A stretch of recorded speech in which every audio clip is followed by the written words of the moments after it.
come for a walk with me and let's see what's going on. So, mindset. So the mindset thing is, I'm not expecting anybody, myself included, to be Pollyanna, to just think, oh yeah, everything's going to be okay, and the old ostrich thing, putting your head in the sand. It's not what this is about. When we first get the diagnosis and somebody says, yeah, you've got cancer and here's the options, as I've said in the previous video, it's all a blur. It's a blur of appointments and meetings and leaflets and being told different things, and nobody really seems to know until, but you get all the options. Oh, this could happen, that could happen, until we know exactly. And so it's difficult to, from my perspective, it's difficult to keep a very positive attitude. And what I've found is that for some periods of time, my life is just on hold because I can't make plans. I don't know what's going to happen. If we knew, you know, we're going to have an operation or we're going to have chemo or whatever the situation is, we can plan for it. We can do something about it.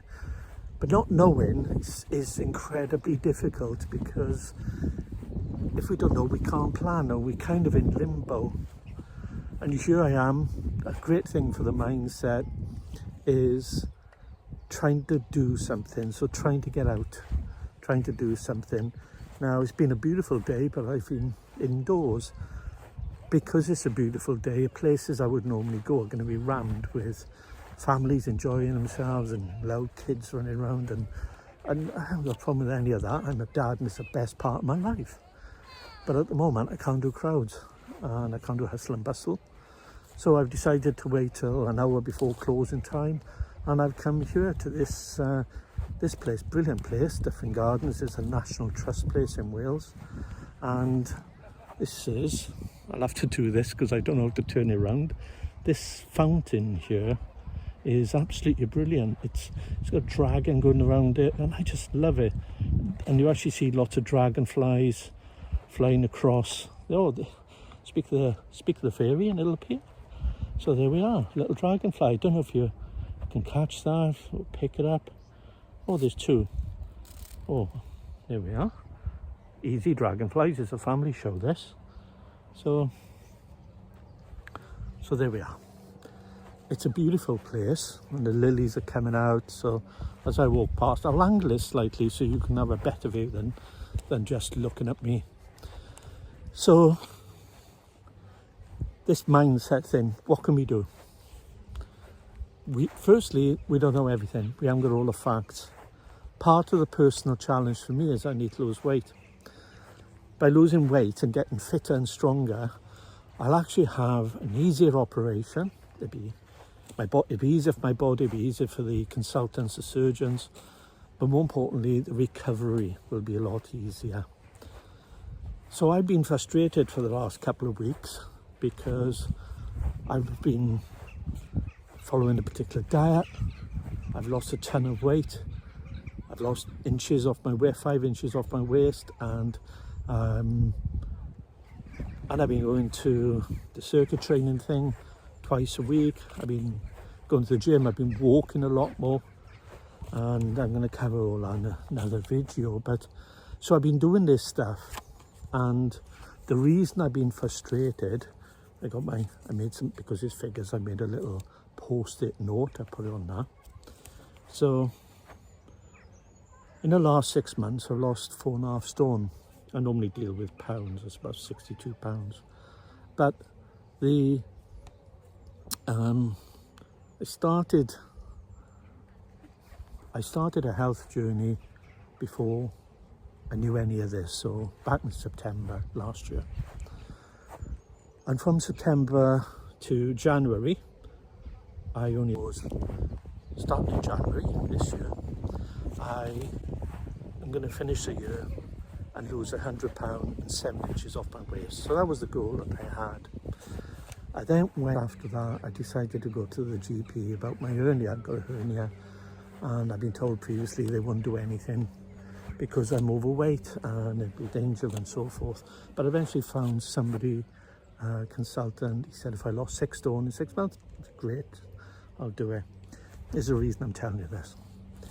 So that was a goal. That was a spur on. It then went from me setting a personal goal to somebody setting what I thought was an outrageous goal, but I'm always up for a challenge, so yeah, let's go for it.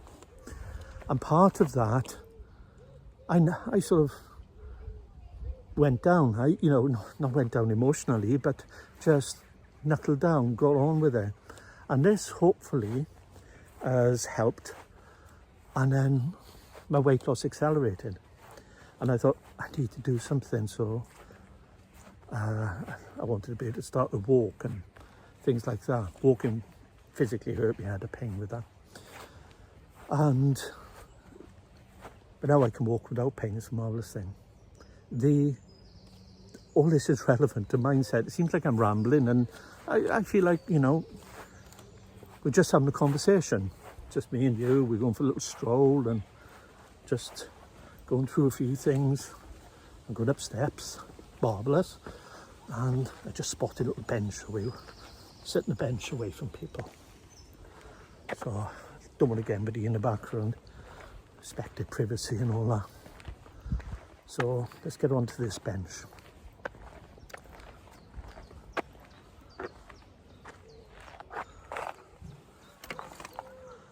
Okay, so we're on the bench. Now, the reason I told about the weight loss thing, and I was frustrated, and that's because for about just over 2 weeks, I'm doing exactly the same thing, but I haven't lost any weight. It's plateaued. I think that's the term, plateaued. And then something really interesting happened. So last week I went to see the nutritionist, and so it was my 3rd visit. So the very first visit, and I also had a fitness test at that time, one of those bleep test things.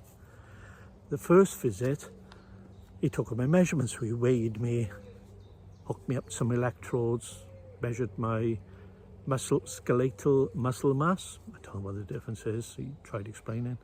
And the other thing he did was measure my body fat. And there's other readings like how much fluid I'm carrying and stuff like that. But the 2 things he's interested in is my body fat and the skeletal muscle, so they could monitor what's going on. 4 weeks later, from that very first appointment, I had another meeting with him, and I've got my glasses on, so if I get this slightly wrong. So I lost, I think it was 6.8 kilos thereabouts. And he said, that's amazing. And my skeletal mass stayed the same. And then 4 weeks later was last week. And doing that, same thing again, standing on the scales, all the electrodes, measuring body fat and so on. And I lost an amount of body fat that he couldn't believe. He just said that the machine must be wrong, even though it's calibrated. And so he's going to put me down as the same reading as before. But what was interesting was my skeletal muscle mass went up. I've gone from being very sedentary to circuit training and gyms and stuff like that. And the same thing applied. He said, look, I can't imagine these figures, Mike. So he said, you have definitely put on muscle and muscle mass because the machines were showing all that. So I'll have another one and we can take it from there. But I even know people say when you try to lose weight today, they say that if you start exercising, you grow muscle, and muscle weighs heavier than fat. And I don't know how that works in pounds a pound, but apparently they must be talking volume. I don't really know. But what I do know is it really helped me because I hadn't considered it. Even though people told me, I thought, well, I don't know anything about that, so I hadn't considered it. And so, yes, I'd been losing weight, but I've also been putting on muscle.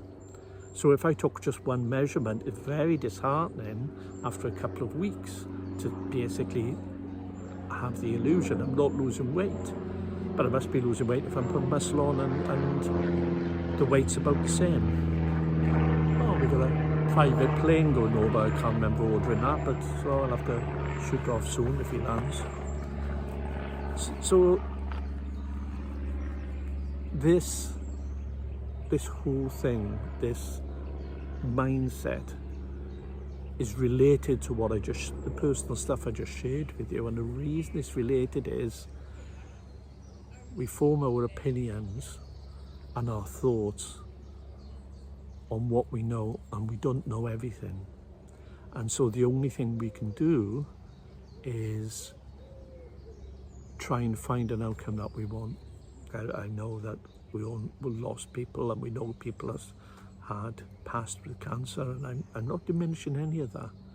And I'm not saying be rah-rah, and I'm not saying stick your head in the sand, do everything you need to do. Tell someone what you're going through. Have some support. Now, my instinct was not to say anything. Is a very good friend that cares about me, and I didn't want to upset her. I didn't want to tell my daughter because I didn't want her upset thinking Dad's going to die of cancer, you know. I just wanted to go along, find out what's going on, deal with it. And then when it comes to something to say, such as, oh, okay, I'm going to tell you I got this, I'm going in hospital, I've got an operation, or whatever the situation is, I wasn't going to say anything. And I'm so glad that I did, because the love and support is there when you need it. And you're going to have some low days, everybody does. Even people who are not ill. We all have low days. And so why is this about mindset if I'm telling you it's hard? Because we need to go. And I've got a very dear friend that's seen me go from not being able to walk, you know, having 2 sticks to walk on, to being able to get out and about and just walk. And how far I've walked now, I'm just going to spin that round. I would never have dreamed that. I would never have dreamed that I could actually walk that far. And for most people, it would seem like, oh, Mike, that's nothing. What's going on with you? But we're all on individual journeys. So my lovely friend said to me, Mike, have you thought about a park run? And honestly, I have not thought about a park run, but I'm going to do one. So I now have another goal. So before Christmas, I'm going to complete a park run. And not only that, I'm going to do it without stopping, and I'm not going to be last. So those are my goals. It's really unlikely I'm going to be running. So I'll just put that out there. So I'm going to walk a park run. Is a park walk thing? Is it a thing? I don't know. And ironically, the sticks that would just about help me to, go from the car to the house or whatever, will now be useful because they're like Nordic poles. So I'm going to try that. So I have a goal. And the first thing I'm going to do is, I've just completed it, how long it took me to walk 1K. So park run's 5K. I know how long it takes me to walk 1K, and I'm going to just focus on that and just build our speed up a bit, and then I'm going to go a bit further each time. So the thing about that is it takes my mind away from thinking about the other stuff, the stuff that's outside my control, the stuff I don't know about, such as part of the reason I wasn't losing weight is because I was gaining muscle. Now that's a great thing. Okay, yeah, I need to lose weight, but I'm also putting on muscle, so I'm getting stronger. And so it's all good. It'll all work out and everything will be cool. And I like doing things naturally. So the mindset isn't rah, rah, rah. It's what you can do. The little things that you can do. So the first thing is, when we hear that we got cancer, we think that's the death sentence because that's what we've heard, isn't it? We're thinking, oh my God, what's the prognosis? How long have I got, doc? It doesn't have to be that case. So the mindset is massively important. Find someone you can talk to, find someone you can trust. And if you're lucky enough to have someone that loves and cares about you in our life, in your life, then and you think that they're going to be like a positive part of that, share with them and say, look, I'm going in this journey. I'm doing this YouTube thing. I didn't want this. A lot of my friends don't know. So I've kept it to myself because that's just the type of person I am. And I've met people recently socially, which is a very fine thread because I don't go out to anything, but it's like, how are you? Yeah, I'm great. What's going on with you? And I said, oh, there's loads going on. How's everything with you? And I just try and flip it around because I don't want to meet people like some Cancer Anonymous. Oh, I'm Mike and I've got cancer, because I don't want to give it energy. I don't want it to suck what life I've got out of me. I don't want it to be focused upon, because as my first thoughts were, I got cancer, but it hasn't got me. So, okay, there's things I need to do. And even though I'm in limbo because I don't know what the next step is going to be yet, when I know, I'll let you know. But in the meantime, I'm doing what I can. I'm getting out of the house, and I got 20 minutes and this place will be closing. There's hardly anyone around now, so I'll spin you around so you can have another lovely little view of the big old house up there. You see, when I see things like that, I realise that existed in someone's mind before it became a drawing, and before it was built, it existed in someone's mind. So what can you build in your life? It doesn't matter how old you are, it doesn't matter how young you are, where you're going, what are you going to change. Come on, let's stroll back. Let's stroll back and take in some more of these lovely sights. So, again, if you haven't got anyone to talk to, find a counsellor, go to a charity. If you can, spinning around, because the view is amazing. I'll have to find how to flick this around when I'm on video mode, but here we are. So, if there's a hobby or something that you wanted to try, is there something you could do? There's only so much Netflix and YouTube vids and stuff like that. If you live with someone, that's great. Me, I live on my own with a cat, a stripy little bugger. He's quite annoying, but it's nice. So, I managed to turn it round, but I had to stop the video to do it, which is quite hilarious, but at least you get a nicer view than just me walking along on this lovely evening. So, how can you improve your mindset?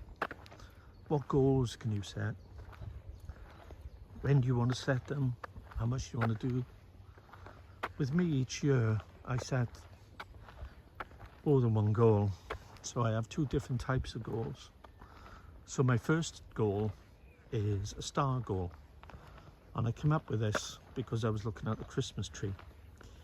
And you've got your Christmas tree and you've got all the stuff on it, and up the top is a star, fairy, whatever. Let's say it's a star.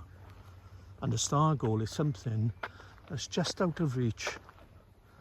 But if you could just find a little way to do it, you would do it. And that's the star goal. Just something you can achieve. You've got to stretch yourself, you've got to push yourself a little. And the other goal is the big, hairy, audacious goal, or BHAG. And your BHAG is something that's more long-term. What sort of life do you want? How do you want it? Who do you want in there? And when do you want it? How would it be? What sort of fun experiences would you have? So all this sort of stuff you can do, and it's okay. It's okay that you're going through what you're going through. It's okay. But it doesn't stop you from having a goal, having a dream, thinking about it, thinking the positive, and whatever that is. So find a goal, find your star goal, think of a BHAG. What sort of life do you want and who do you want in there? Take it easy, and I'll catch up with you another time.